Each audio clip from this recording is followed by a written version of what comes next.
ये कहानी डैनी और टिम्पल की है, जिन्हें हाई स्कूल में ही एक दूसरे से प्यार हो गया। जब टिम्पल 19 साल की थी, डैनी ने डिम्पल को शादी के लिए प्रपोज किया। उनके पेरेंट्स शादी के खिलाफ थे क्योंकि उनकी उम्र कच्ची थी, पर इसके बावजूद उन्होंने शादी कर ली। उनकी शादी को अब 7 साल हो चुके हैं। टिम्पल एक रियल एस्टेट एजेंट है और डैनी अपने आर्किटेक्ट के काम में लगा हुआ है। वो अपने खुद के डिज़ाइन किए हुए घर में रहना चाहते हैं, इसीलिए उन्होंने अपना सारा पैसा बीच के किनारे की प्रॉपर्टी पर लगा दिया। उसमें कंस्ट्रक्शन का काम चल रहा है, सब कुछ बढ़िया चल रहा था, लेकिन एकदम से मार्केट में आर्थिक मंदी की वजह से सबके काम में कमी आ गई। धीरे धीरे इनकी फाइनेंशियल प्रॉब्लम इतनी बढ़ती गई कि जो उन्होंने हाल ही में घर खरीदा है उसकी बिकने की नौबत आ गई। उन्हें जल्द से जल्द $50,000 बैंक को जमा करने होंगे। ऐसे में ये लोग कसिनो खेलने जाते हैं और $25,000 जीत जाते हैं। अगले दिन पैसा डबल करने के लिए फिर से कसिनो में जाते हैं, मगर बदकिस्मती से सारे पैसे हार जाते हैं। उनकी घर बचाने की आखिरी उम्मीद टूटती नज़र आ रही थी, जिससे दोनों बहुत हर्ट होते हैं। घर वापस जाते वक्त पास के टेबल पर भीड़ देखकर वो वहाँ रुक जाते हैं, जहाँ एक अरबपति आदमी खेल रहा था, जिसका नाम जॉनी है। वो $10 लाख हार चुका है। तभी उसकी नज़र डिम्पल पर जाती है। वो डिम्पल से पूछता है, क्या आप मेरे साथ बैठकर मेरा गुड लक बनोगी? जिस पर डिम्पल हाँ कर देती है। जॉनी की काफ़ी टाइम से डिम्पल पर नज़र थी। इसके बाद डिम्पल जॉनी को $1 मिलियन लगाई हुई बारी को जिता देती है। इसी बात पर जॉनी उन दोनों को अपने शानदार होटल में रुकने को कहता है। दोनों पूरी रात फुल एंजॉय करते हैं। अगले दिन जॉनी उन्हें एक ऑफ़र देता है। वो कहता है, अगर डिम्पल मेरे साथ एक रात गुजार ले तो मैं आपको $1 मिलियन दूंगा। दोनों को इस बात पर बहुत गुस्सा आता है और वो इस ऑफ़र को ठुकरा देते हैं और वहाँ से चले जाते हैं। इन्होंने ये ऑफ़र ठुकरा तो दिया, लेकिन दोनों को पूरी रात नींद नहीं आती, क्योंकि उनकी फाइनेंशियल प्रॉब्लम और घर को बचाने का उन्हें केवल एक यही रास्ता नज़र आ रहा है। दोनों इस बारे में काफ़ी बात करते हैं और इस ऑफ़र पर हाँ कर देते हैं। वो वकील से एग्रीमेंट बनवाते हैं, जिस पर जॉनी मान जाता है और साइन कर देता है। फिर टिम्पल जॉनी के साथ जाने लगती है, लेकिन इसी बीच डैनी को एहसास होता है कि उसने ये सब गलत कर दिया। वो टिम्पल को रोकने वापस जाता है, लेकिन तब तक टिम्पल हेलीकॉप्टर में जॉनी के साथ जा चुकी थी। जॉनी और डिम्पल एक बोट पर जाते हैं। यहाँ जॉनी कहता है, मैं तुम्हें एक चांस और देता हूँ वापस जाने का, जिसमें वो सिक्का उछालता है और वो जीत जाता है। और इस तरह आज की रात डिम्पल जॉनी के साथ बिताती है। ये रात डैनी के लिए बहुत तकलीफ से भरी रही।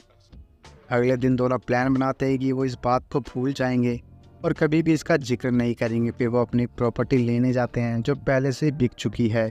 ये परेशानी ख़त्म नहीं होती कि डैनी डिम्पल के बैग में जॉनी का कार्ड देख लेता है, जिस पर उसे बहुत गुस्सा आता है और वो डिम्पल पर इल्ज़ाम लगाता है। वो कहता है कि तुम अभी भी जॉनी से छुप छुप कर मिलती रहती हो। डिम्पल मना करती है और डैनी को समझाने की कोशिश करती है, लेकिन डैनी समझने की हालत में नहीं था, क्योंकि वो बात वो अभी तक नहीं भूल पाया। इसी बीच उन्हें पता चलता है कि उनका बीच वाला घर किसी और ने नहीं बल्कि जॉनी ने खरीदा है।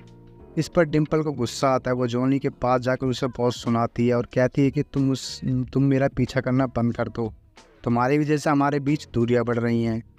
फिर वो घर वापस आती हैं, जहाँ डैनी और उसके बीच फिर से जॉनी को लेकर लड़ाई होने लगती है। लड़ाई इतनी बढ़ जाती है कि दोनों अलग रहने का फैसला कर लेते हैं। जाते वक्त डिम्पल ने $1 मिलियन डैनी को दे दिए। जॉनी डिम्पल से फिर से कॉन्ट्रैक्ट करता है। शुरू में डिम्पल उससे नहीं मिलना चाहती थी, लेकिन कुछ टाइम बाद उसने अपना मन बदल लिया और जॉनी के साथ रहने लगी। अब डिम्पल को जॉनी की तरफ से महंगे महंगे गिफ्ट मिलने लगे और वो धीरे धीरे जॉनी के लिए फीलिंग्स रखने लगी और उसे यकीन है कि जॉनी भी उसके लिए सीरियस है। इधर डैनी अपनी पुरानी यादों में खोया है, जहाँ उसने डिम्पल के साथ कैसे कैसे पल बिताए, क्या वादे उनके बीच हुए थे, उन्हें वो याद कर रहा है। एक दिन वो ड्रिंक करके जॉनी के पास जाता है, जहाँ डिम्पल भी उसके साथ थी। ये देखकर वो जॉनी से लड़ने की कोशिश करता है, लेकिन नशे की वजह से वहीं गिर जाता है। जॉनी का पियोन उसे वापस उसके घर छोड़ देता है। कुछ दिन बाद डैनी के पास डिवोर्स पेपर आते हैं, जो डिम्पल ने भेजे थे। एक दिन जॉनी डिम्पल के साथ पेंटिंग शो में था, जहाँ वो एक पेंटिंग्स की बोली $5,000 लगाता है। तभी डैनी वहाँ आकर $1 मिलियन बोली लगा देता है। इस तरह वो जॉनी के पैसों को डोनेट कर देता है। फिर वो डिम्पल के पास बैठकर उसकी आंखों में देखकर उन डिवोर्स पेपर पर साइन कर देता है। जॉनी ने डिम्पल की आंखों में डैनी के लिए जो प्यार देखा, वो अपने लिए भी देखना चाहता था, लेकिन पैसों से आप इंसान खरीद सकते हो, उसकी फीलिंग्स नहीं। जॉनी को ये बात समझ आ गई, इसलिए वो डिम्पल को वापस डैनी के पास भेजना चाहता है। वो डिम्पल से कहता है कि वो केवल उसके एंटरटेनमेंट का जरिया थी। वो उसे अपना लकी कॉइन देता है। जब डिम्पल को डैनी की याद आती है, क्योंकि डैनी उससे दिल और जान से प्यार करता था, पैसा तो आता जाता रहता है। वो डैनी से मिलने उसी जगह जाती है जहाँ डैनी ने पहली बार उससे प्रपोज किया था। डैनी अभी भी वहीं बैठा हुआ था। वो दूसरी साइड जाकर बैठ जाती है और उसी तरह से अपने प्यार का इजहार करती है जैसे डैनी ने पहली बार किया था। फिर से दोनों की फीलिंग्स जाग गई। दोनों ने एक दूसरे से अपनी गलती की माफ़ी मांगी। दोनों ने आगे की लाइफ एक साथ गुजारी और इसी के साथ मूवी यहीं पर ख़त्म हो जाती है।